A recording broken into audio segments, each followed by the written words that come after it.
ওং নমঃ শিবায়, হর হর মহাদেব। নমস্কার বন্ধুরা, আমাদের চ্যানেলের নতুন একটি ভিডিওতে আপনাদের সকলকে স্বাগত। বন্ধুরা, আজ আপনারা আমাদের এই ভিডিওতে শিব পার্বতী এমন একটি মন্ত্র 108 বার শ্রবণ করবেন, যে মন্ত্র আপনারা যদি প্রতিদিন শ্রবণ করেন তাহলে আপনার মনের সকল ইচ্ছে 24 ঘন্টার মধ্যে পূরণ হতে শুরু করবে।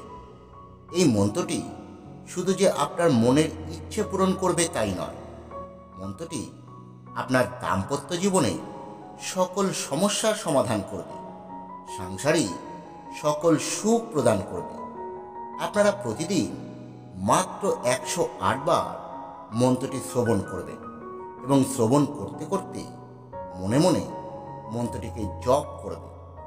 শ্রবণ করবার আগে অবশ্য মহাদেব এবং মা পার্বতীর উদ্দেশ্যে ভক্তি ভরে প্রণাম করবেন এবং মনে মনে চিন্তা করবেন আপনার সমস্যার সমাধান ইতিমধ্যেই হয়ে গেছে। ধরুন আপনি অত্যন্ত সাংসারিক অশান্তির মধ্যে দিন কাটাচ্ছেন। আপনি মনে মনে চিন্তা করবেন যে আপনাদের যাবতীয় সমস্যার যাবতীয় ভুল বোঝাবুঝি সকল কিছু মিটে গেছে। আপনারা বাইরে কোথাও দুজনে একসঙ্গে বেড়াতে গেছে।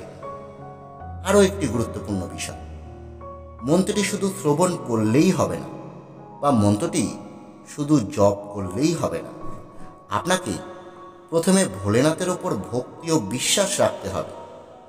আপনার ভক্তি ও বিশ্বাস যদি না থাকে, কোনো মন্ত্র জপ করে, কোনো মন্ত্র শ্রবণ করে বা হাজার পুজো পাঠ করেও কোনো লাভ আপনারা পাবেন না। আপনাকে বিশ্বাস করতে হবে যে এই মন্ত্রটি শ্রবণের ফলে ভোলেনাথের কৃপায় আপনার মনের সকল ইচ্ছে ধীরে ধীরে পূরণ হচ্ছে। আপনি অন্ধকার একটি জায়গা থেকে ধীরে ধীরে আলোর দিকে এগিয়ে যাচ্ছেন। এই ভক্তি ও বিশ্বাসটুকু না থাকলে মন্ত্রটি কোনো কাজ করবে না। যদি ভোলেনাথের ওপর বিশ্বাসটুকু রাখেন এবং ভক্তিটুকু রাখেন, তাহলেই এই মন্ত্রটি শ্রবণ করুন। না হলে ভিডিওটি আর না দেখে ভিডিওটি দেখা এখনই বন্ধ করে দিন। যাই হোক বন্ধুরা, আমরা এবার জপ করতে চলেছি শিব পার্বতী সেই শক্তিশালী মন্ত্রটি।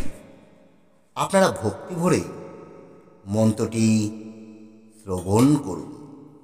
ওম উমা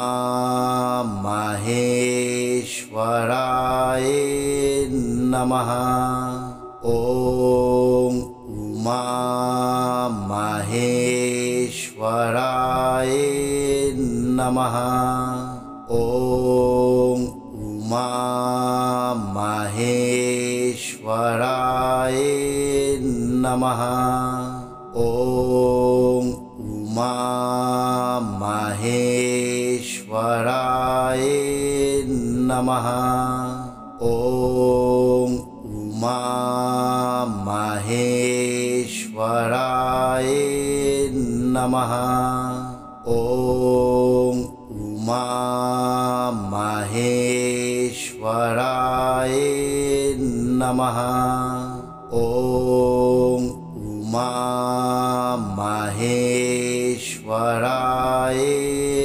নমঃ।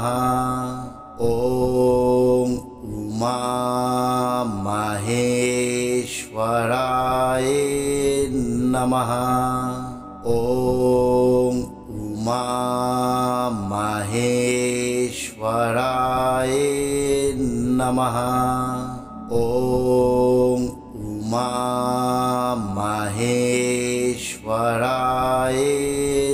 নমঃ। ওম উমা মাহেশ্বরায়